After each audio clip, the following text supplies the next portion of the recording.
Good morning. Hope you're doing well today. I pray God's blessings are upon you, and I pray today that you'll have a great day in the Lord and that you'll be a witness to everybody you meet in word or in actions, in deed.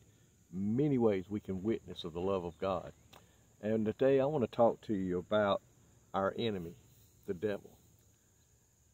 He is described in many ways, but today I just want to talk about he is a deceiver. He is a deceiver. The devil, according to the Word of God, can be a counterfeit of a lot of things. And we know that a counterfeit is a fake. The most known thing is money. People counterfeit $20 bills, I think, is the most counterfeited money in the world.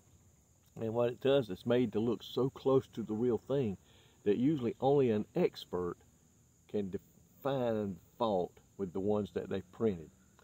I want you to look today in Exodus chapter 7, and we're going to look at verses 8 through 12. Exodus chapter 7, 8 through 12. And it said, "The Lord spoke unto Moses and unto Aaron, saying, When Pharaoh shall speak unto you, saying, Show a miracle for you, then thou shalt say unto Aaron, Take your rod, cast it before Pharaoh, and it shall become a serpent."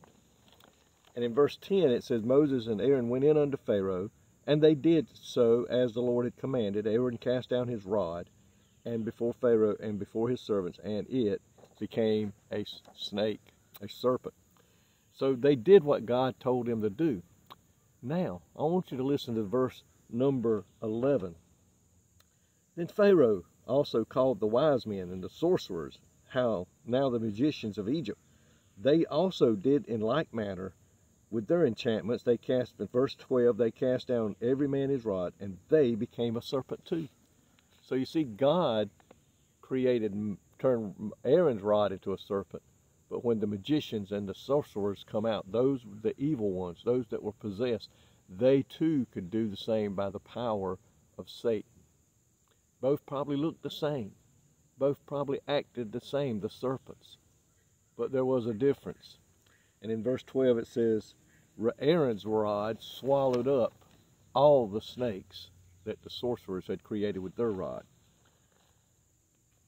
God shows his power is greater than anything that the Satan can mimic or copy.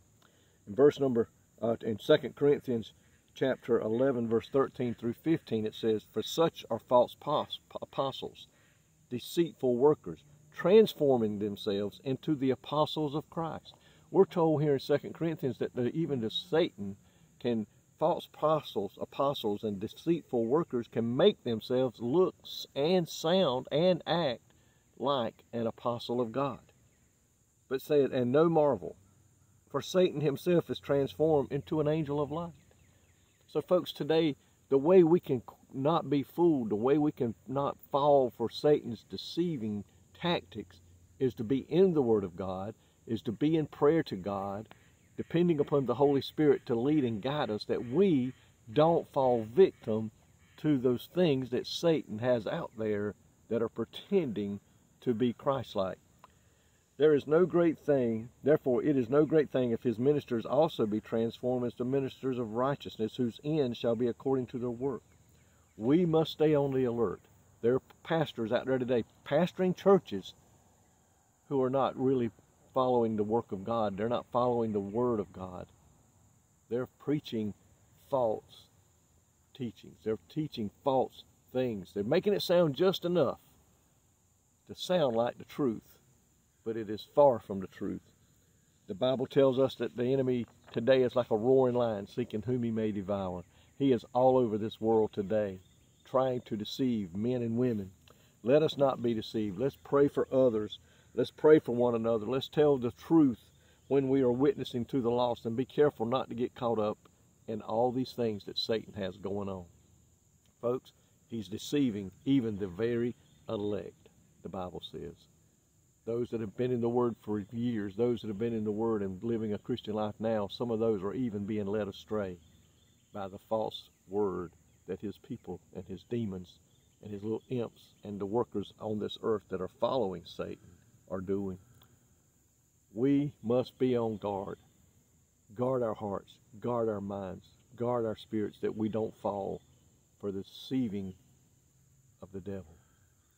Folks, let's keep our prayer for our loved ones. Let's keep our prayer for each other. I want you to pray for me that I don't fall for that, and I'm going to pray for you that you don't fall for it. Let's lift one another up today in Christ and in prayer that we can be above being deceived by the enemy. Lord, thank you today that in your word we're warned. You tell us what the devil is doing and how he's doing it. So we should know to be on the lookout for the things that are not from you. Help us, Lord, to guard our hearts, our spirits, our minds, that we may stay true to you and avoid the deceitfulness of the deceiver, Satan himself. In Jesus' name I pray. Amen. Let's be on guard.